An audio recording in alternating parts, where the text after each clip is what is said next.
Ladies and gentlemen, welcome back to the channel, and today we're going to be talking about Warzone 2.0 and the fact that the people that have played the game already are pretty torn as to whether or not it's even good. That's pretty mind-blowing. So first and foremost, here is going to be the brand new map. If you guys haven't seen this yet, this is going to be the brand new map. Infinity Ward claims it's the biggest map they've ever done. Bigger than Caldera, bigger than Verdansk. And if you guys don't know, Verdansk is going to be returning in Warzone Mobile, and then Caldera is going to be the default map for the original Warzone, Warzone 1.0. Then we have this brand new map here for Warzone 2.0. I know things are getting a little bit confusing. The map itself looks beautiful. On all accounts, it looks beautiful, and I gotta tell you, I marked out and I saw during Call of Duty Next all the throwback locations that they have here. It's like what they did with Blackout back in the day, and to be fair, they did the same thing with Warzone 1, but it's so cool to see places like Terminal. We know High Rise is going to be there. It's so cool to see even like lesser known places like Showdown from Call of Duty 4, for crying out loud. You got Dome from Modern Warfare 3. It's really cool. The map looks beautiful, but with it being the biggest map ever, most people are saying it's really slow, because in some of the matches you only had 60 to 80 people, and we have 60 to 80 people on a gigantic map where the circles are different now, by the way. Well, things get a little bit slowed down and a little bit odd. It doesn't have the same pacing that you're kind of maybe used to if you play the original Warzone a ton. Speaking of those new circles, here's an example. This is what they actually showed during Call of Duty Next. So instead of having just like one normal circle, we now have like several circles that move around, and eventually they collapse into one final circle, but there's different circles, and then you'll be like the winner of that circle and you move towards the next one. It looks a little bit confusing, I'm not gonna lie. It's gonna definitely take a little bit of getting used to. And the big consensus from what I'm reading on Twitter, and I've watched some gameplay but haven't been able to dive too deep into it, but a lot of what I've been reading is that people consider Warzone 2.0 to be a step backwards from the original Warzone, because as Warzone has developed, going back from Modern Warfare 2019 through Black Ops Cold War and into Vanguard, they've updated the game quite a bit, and they've added a lot of quality of life improvements, and really none of them seem to be in Warzone 2. And the explanation that people are coming up with is Warzone 2 has been being created all these years in the background, right? And as a result, they didn't really have all those other changes and those other implementations from Warzone 1. Those weren't like part of Warzone 2 because they were building a brand new game from the ground up, you know what I mean? And so as a result, a lot of those quality of life improvements aren't there. And we also see, big Twitter accounts like Modern Warzone and Charlie Intel both claiming that Warzone 2 is going to take a lot of getting used to, and Modern Warzone even claimed that he straight up doesn't like it as much as Warzone 1. Now, of course, Warzone 2 is going to be releasing on November 16th. If you guys haven't heard about this, Modern Warfare 2 releases on October 28th, and then on November 16th, that is going to be the launch of Season 1 for Modern Warfare 2, and during the launch of Season 1, like right there on day 1, they're going to be launching Warzone 2 as well as DMZ. We got a little bit of information about DMZ here today, but really, they didn't say a whole lot, and they didn't really show us anything either. We got a logo, so it's going to be Call of Duty's extraction mode. It's basically going to be Escape from Tarkov, if you guys have seen that. It's going to be, as they describe it, a rich sandbox where you kind of create your own win condition. There's going to be AI on the map, and they're going to be lethal. You have to work with your team or play alone. You can hunt down other players, or you can avoid other players. It's going to be tied to Warzone. It's going to be on the Warzone 2.0 map.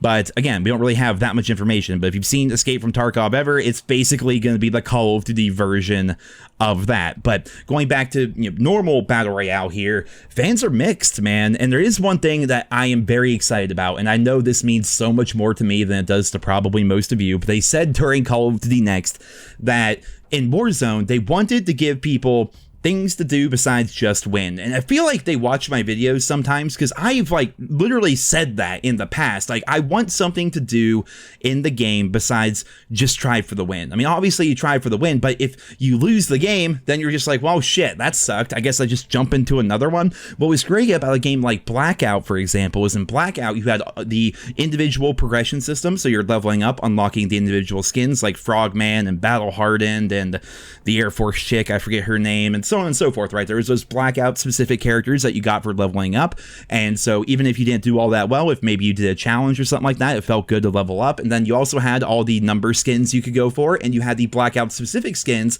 that you would get for doing whatever challenge. I'm not going to show you guys the woods footage again. I feel like I've used it in probably 500 videos, but another example, if you want to go get Reznov's hat, which spawns at either raid or asylum, you grab his hat, and then you have to get a sniper down and a kill from like 400 meters away, and then get like top 2 in the game. Like, it was really hard to unlock Reznov, whereas other characters like Dempsey, for example, I think Dempsey, I don't even remember what you had to do. It was something simple, but if you found Dempsey's item and then did that specific challenge with that item in your inventory, you got yourself a brand new character. So while yes, you're trying to play the game, you're trying to win the game, you also have these side objectives, these side things to do, which is one of the many reasons why I personally believe Blackout is better than the original Warzone. But they said during Call of Duty Next that there's going to be a whole series of quests and gameplay challenges within Warzone.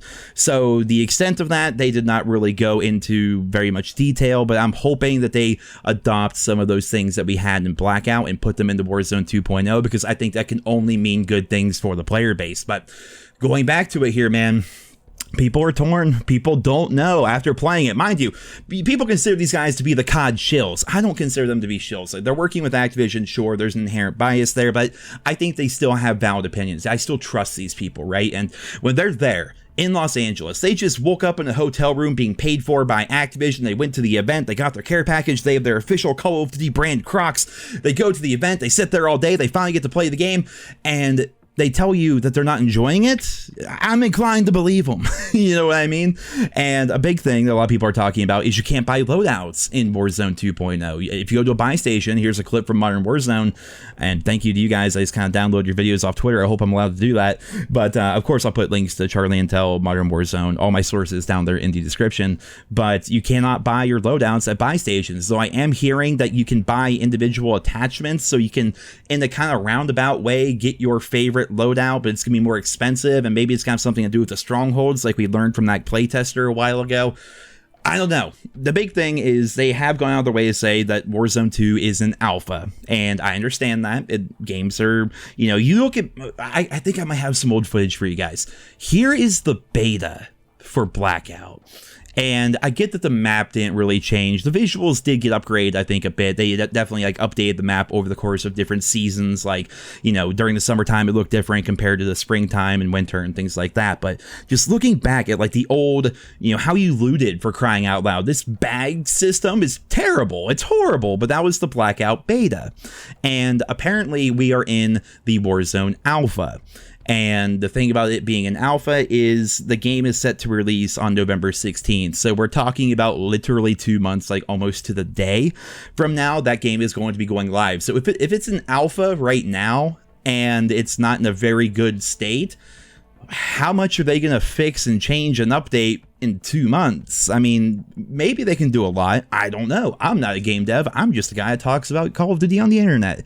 That's what I do here, man. That was a bit of a Hutch reference, and I didn't even mean for it to be. But I'm worried. You know, I'm worried about Warzone 2 because I want it to be good. I love Blackout. I put so much time into Blackout, and I barely played Warzone because it just was not my cup of tea, especially after having played Blackout for so long. So I'm hoping that with Warzone 2, it kind of has a bit of that Blackout vibe while still having its own identity and its own like Warzone, Modern Warfare-esque stuff.